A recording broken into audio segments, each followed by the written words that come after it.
single day, like I've always done and always will. Passing these bills on the floor, making yet another stand. Welcome to this week's edition of New York Now. I'm Chantal Destra. State leaders are continuing to make progress on the state budget, but have not officially put the pencils down yet. While the budget is now 3 weeks late, a recent Siena College poll showed Governor Kathy Hochul with a positive job approval and favorability rating for the first time in over a year.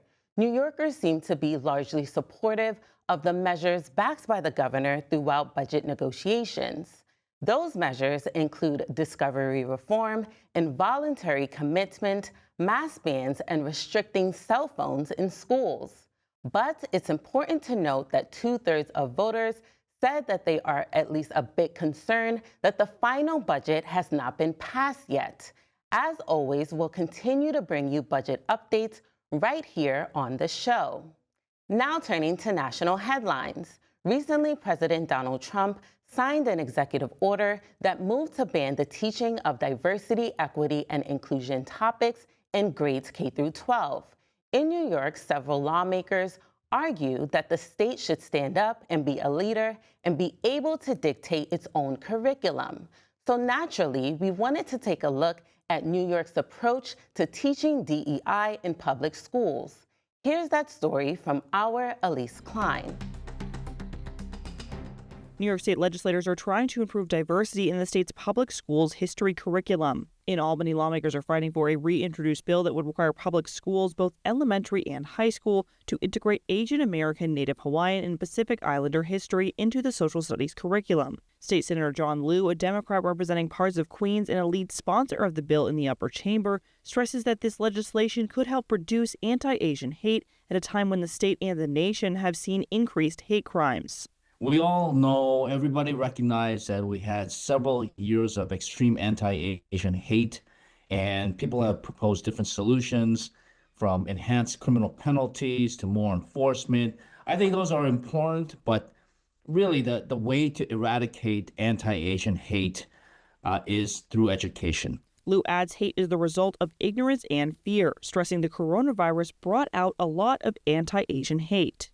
And there was a need to scapegoat a certain community, and it's easy to scapegoat people you just don't know a whole lot about. Some education experts agree, saying education plays a huge role in combating ignorance and discrimination. Lucius Young, now retired from working in New York City public schools for 25 years in various roles, including a teacher and the chief of curriculum and instruction, says diverse education in a classroom builds a community of belonging. This curriculum, like I said, gives a lot of opportunities for students to be better analysts in their work. So they're connecting it not only to the past of what's taking place, they're connecting it to the present. And in addition to that, they're working alongside their partners, their classmates to learn about each other. The current landscape for Asian American history in public school classrooms is scarce to non-existent. Young says there are some resources for teachers and students currently to educate themselves on Asian American studies, such as Hidden Voices, a curriculum series about overlooked figures made available to New York City public schools. But he says overall there are a lot of missing elements when it comes to teaching a complete picture of Asian American history. These resources are a start, right? Because it's made them available for teachers to use. It's made them available as part of the curriculum. There still needs to be continued ongoing professional learning for our teachers to incorporate this, to integrate this. For 18-year-old high school senior Connie Lin, a significantly incomplete picture of Asian American history is exactly what her experience has been. I grew up in Flushing, Queens, and this is like a very immigrant community. And I felt very tightly knitted and closely tied to my community, not only the Chinese American community, as well as the broader immigrant community in the area. And going into school, as well as my education, I really rarely actually learn about the uplifting of the achievements of my community itself. Lynn said the first time she learned about Chinese Americans mentioned in her U.S. history curriculum was the building of the Continental Railroad. That was the first time I ever had any mentioning of the Asian American experience beyond that. And as a whole, this contributes to this false narrative that Asian American communities are only recently immigrated to the U.S. But in reality, we have been in the U.S. for over 100 years. And this creates like this pattern of xenophobia as well as hate. Bun Kong-tun, a professor of Asian American Studies at Union College, says students in his class often have to learn more depth and details of Asian American history in his classroom. Tun adds this bill is critical for students to understand the whole picture of Asian American history and to be able to see themselves in history. The impact has to do with how students feel about themselves, a sense of being valued and recognized, especially as part of America. And this is really crucial for several reasons. Historically, Asian Americans, we've been seen as perpetual foreigners. Lynn says when she's learned on her own about influential figures from her community, such as Yuri Kochiyama, an American civil rights activist, it made her feel proud. Lynn has been advocating with the REACH Coalition for this legislation since her freshman year. She hopes to see it pass before she graduated. Now she hopes to see it pass so that her younger brother can benefit from a better historical education about the Asian American experience. She says she plans to keep fighting for this legislation to pass. It's not just like something for me. It's like for everyone else, like including my brother who is currently like a middle schooler. I want to see him learning about like the history of his people as well as like his communities and beyond. The fight also continues among legislators and other advocate groups. Felicia Singh, Director of Policy and Government Relations with the Coalition for Asian American Children and Families, or CACF, says she hopes the bill passes this year, even though it hasn't passed both houses in previous years. The bill passed in the Senate last year but failed in the Assembly. And we're hoping that it continues to pass in the state Senate and in the Assembly this time around. We do know that the state education department plays a large role in how curriculum is adopted in the state. And we're really hoping that they too are understanding that this is the prime time to really pass inclusive curriculum across the state. Assemblymember Joanne Simon, a Democrat representing parts of Brooklyn, says curriculum bills can be tricky for this very reason, the Department of Education's role in altering the curriculum. Well, I think it's one of those things that is viewed as being within the purview of the Department of Education. And in reality, the department's perspective is that it also doesn't do curriculum. That we have a school district system. We have over 700 school districts. And they decide the curriculum in their schools, their school districts. Simon adds the department can issue curriculum requirements through guidance and regulations. The Department of Education does not support the legislation. In a statement sent to WMHT, a spokesperson from the department said they don't direct or create curriculum. State Senator Shelley Mayer, a Democrat representing parts of Westchester County and the chair of the Education Committee, argues the legislation wouldn't completely change the curriculum. It would allow the department to help provide schools with the tools they need to add to the curriculum through the guidance authority that they already have. And this bill would really ramp up and deepen the curriculum materials that the state education department provides to schools, particularly to ensure that there's adequate education about the Asian American Pacific Islander experience. The bill is currently in committees in both chambers. However, some lawmakers are optimistic it will pass this year with a greater political urgency and bipartisan support. State Senator Steve Chan, a Republican representing parts of Brooklyn and a supporter of the bill, says he hopes to see it pass this year. Anybody who says that they're an advocate for education should be supporting this bill. Why wouldn't we want our kids to go as far as they can go? The efforts to pass the bill for the third year come at a time when Donald Trump seeks to ban diversity, equity, and inclusion in schools and terminate funding to schools that do not comply. The Trump administration states in an executive order the ban will combat, quote, anti-American and radical ideologies. Some Republican lawmakers welcome this ban. Assemblymember Lester Chang, a Republican representing parts of Brooklyn, says he wants to see an end to DEI measures. Well, DEI is very specific. I feel like DEI, you put a label, is racial profiling. State Senator George Borrello, a Republican representing parts of the Finger Lakes, said he would also like to see an end to DEI programs. This DEI program goes much deeper than what it is on the surface. The surface is, we want equity, but the reality is this is really advancing a far left radical agenda that tramples on the rights of parents and many other things. Democrats like Assemblymember Grace Lee, representing parts of Manhattan, disagree, saying now is the time for New York to stand up against federal threats to education. Lee adds topics brought to the public's attention by the White House today, such as birthright citizenship, are an example of why diverse civic education is important for students to learn in the classroom. This idea of birthright citizenship, for instance, that was, first challenged in the Supreme Court by a Chinese American whose citizenship was being challenged. So, these are parts of the story and the history of America. And it's really important that we learn about the struggles and the fight of Asian Americans in American history, because as we see, they're coming back again.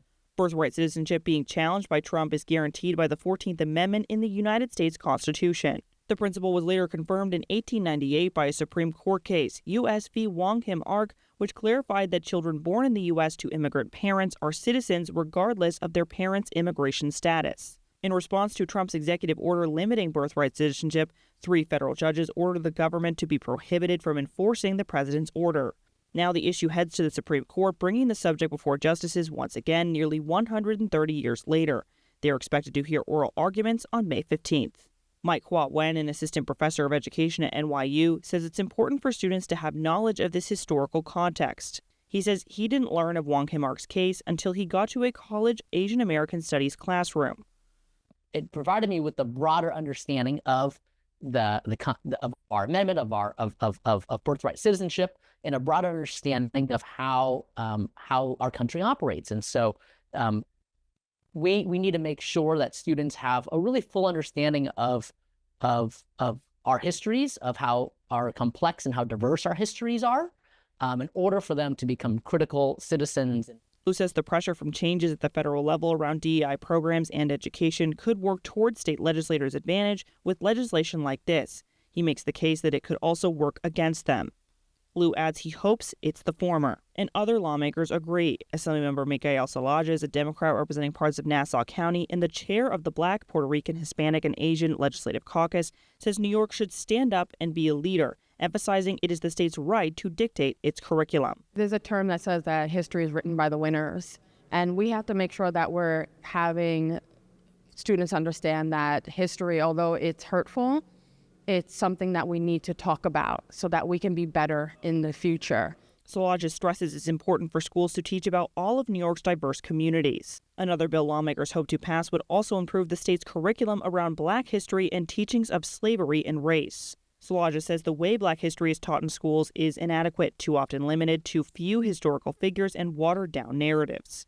Wen says bills like this are critical to teaching students about intersectionality and ensuring students are receiving an accurate, full, and complete history of the U.S. One sort of group's history is not just, or stories in history alone will not give us a full picture, but understanding how these groups all work together, how they've lived and thrived together, and how folks may share more than one identity at a given time. All of those things allow us to tell a more accurate story of how beautiful and how complex and how sometimes contradictory our country can be. Some lawmakers say passing bills like these would mean sending a strong message to federal leaders that New York won't back down when it comes to fighting for fair and diverse education.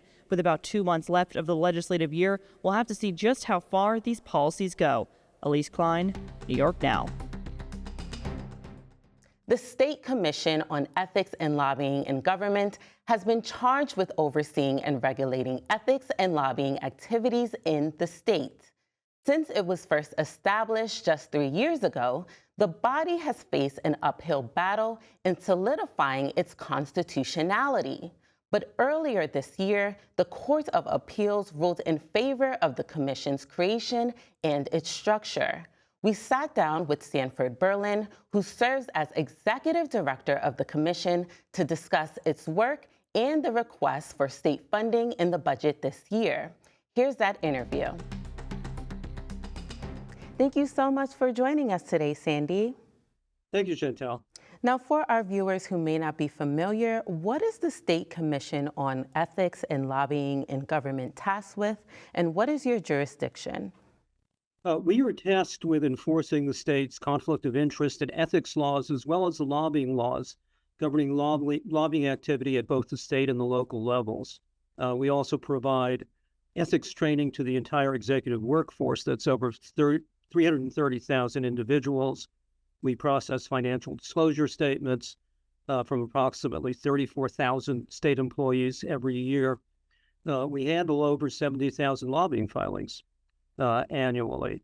And we're responsible both for compliance and enforcement, as well as educating the workforce in both the executive and legislative branches and providing information to the public about lobbying activity and state government activity. Sounds like really important work, and I know the commission recently celebrated a big legal win in a case against former Governor Andrew Cuomo. Cuomo was challenging the creation and the structure of the commission at a time when the body launched an independent investigation into the former governor's book deal. I know that a judge ultimately upheld the commission's creation, so can you help us understand the case? What was at stake for the commission and how you're feeling after the ruling? Yes, former Governor Cuomo challenged the constituency of the commission and its jurisdiction. His challenge questioned whether a majority of the commissioners, perhaps all of them, should be appointed by the governor rather than the structure we have, which was established by the legislature and the chief executive of the state, which involves the legislative leadership having 6 appointments out of the 11 commissioners in the body. The governor has 3 appointments, and then the controller and the attorney general for the state each have 1. Ultimately, the Court of Appeals, the highest court in the state, ruled that New York's separation of powers doctrine is flexible enough, and our tradition of dispersing the appointment power for executive branch agencies and commissions is flexible enough as well in the important case of ethics regulation of government to permit the structure that we have. As a result, we're now able to move forward with all aspects of our jurisdiction, particularly with respect to moving forward with enforcement actions. And I know the commission was created as a way to replace the Joint Committee on Public Ethics. So in the 3 years since the commission was established, what are some of the key differences between the commission and the former ethics body? There are a number of key differences. One, probably the most obvious, is that under the old arrangement, the commission was responsible for overseeing ethics training for policymakers and threshold filers. So that was about 1/10 of the executive workforce, something over 30,000 individuals. And that was a triennial, every 3-year training regime. Under our statute, as of 2022, every employee in the executive branch, and again, that's over 330,000 individuals, has to have some form of ethics training every year. So that's a major change. We see that as a 30-fold increase. In addition, the methodology that's used in moving investigations along has been somewhat streamlined. So staff has greater flexibility in moving investigations from the informal to the formal stage, and then presenting recommendations to the commission, to the commissioners, for moving those on to formal hearing. That's a major change. There's some other incidental changes along the way. Although the prior commission did have, ultimately the courts ruled, the implicit ability to articulate lobbying regulations, formal regulations. That's now explicit in the statute. And the statute, the Ethics Commission Reform Act of 2022, which created our agency, gives us broad regulatory power and the power to promulgate regulations across the breadth of all of our activities. And it's my understanding that the commission also has some pretty big plans to issue more lobbying data. So can you tell us, what that would entail and what type of data you're hoping to make more public? Yeah, there are a number of things. We do have a fairly robust lobbying application. So as lobbying information comes in, it is available to the public, but it requires an affirmative act on the part of individuals to get into it. In fact, in 2023, we uploaded nearly 200 million pieces of data into the so-called OpenNY database to make that publicly available. That still requires some sophistication to use. We are now planning, and shortly, within the week, we'll be issuing our first so-called bi-monthly report. So we're taking the data that lobbyists file with us every 2 months, reflecting on their lobbying, reporting their lobbying activity for the prior period. In this case, January, February of this year. And we'll be putting out some summary analyses of that data, showing how much is being spent on lobbying activity, the state officials who are being lobbied, state or local officials who are being lobbied, and the subject matter of that lobbying. And we're planning to do that every 2 months and make that publicly available. And we'll do that throughout the year. So that's a big change from prior practice, where if anybody was interested in the data, they'd have to go into the system. Now we'll provide summary analyses and snapshots. And one will be able to actually compare from period to period how the foci of lobbying activity is changing, if it is changing, or if the concentration remains the same. And it seems like lobbying in the state definitely seems to be booming. A recent report by the commission showed a 4.5% growth in lobbying last year compared to 2023. That totaled to about $337 million. So what do you think is driving this growth? Well, I think that's for the experts to study. You know, obviously there are costs that increase every year for normal kinds of activity. There have been some interesting issues, and you'll see in the data where the concentration is that have been coming up. But there has been a steady increase in lobbying spend since, frankly, since the pandemic, and we don't see it declining. And in fact, we think as these snapshots that I've been talking about, the bi-monthly snapshots come out, you see the progression of spending, and we think it looks as if 2025 is on track to meet and possibly exceed the 2024 numbers. But, you know, that remains to be seen. We'll only have the first 2 months of the year. And apart from reporting after the fact, how does the commission enforce its rules and regulations when it comes to lobbying? We have a system. Every lobbying filing that comes in is subject to a preliminary review for completeness and accuracy and consistency. In addition, there's a statutory audit that is conducted. We conduct approximately 1,000 audits of lobbying filings every year. And our goal, frankly, is to continue to expand our audit function.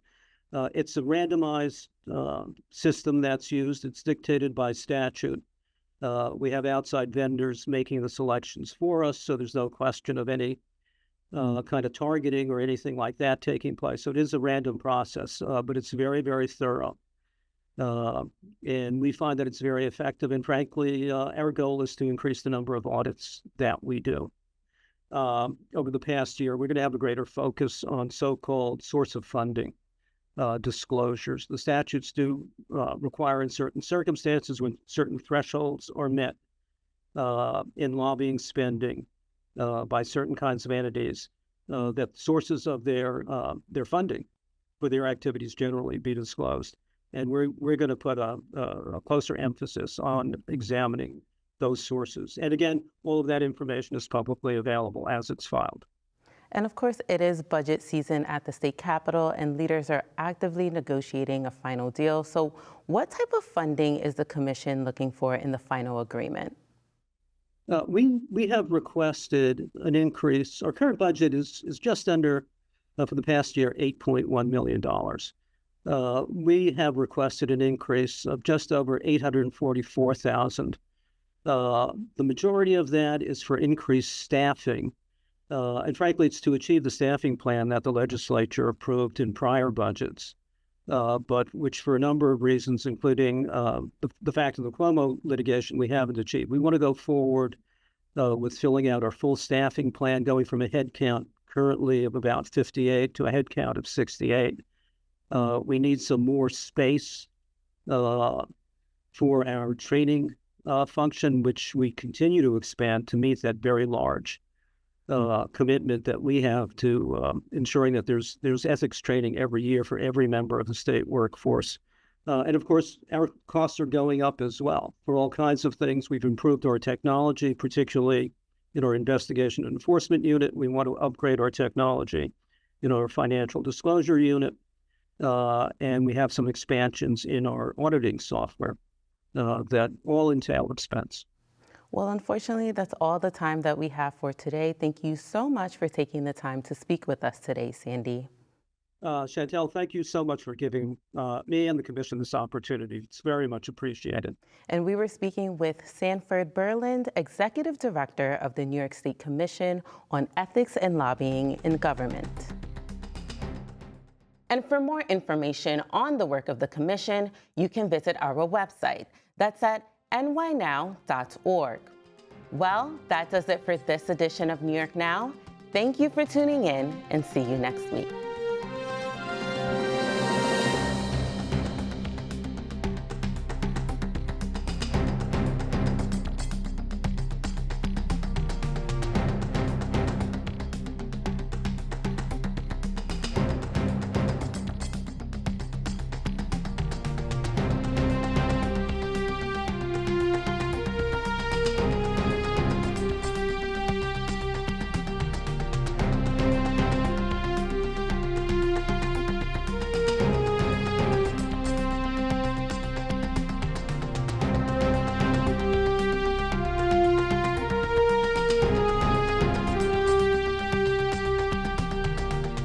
Funding for New York Now is provided by WNET,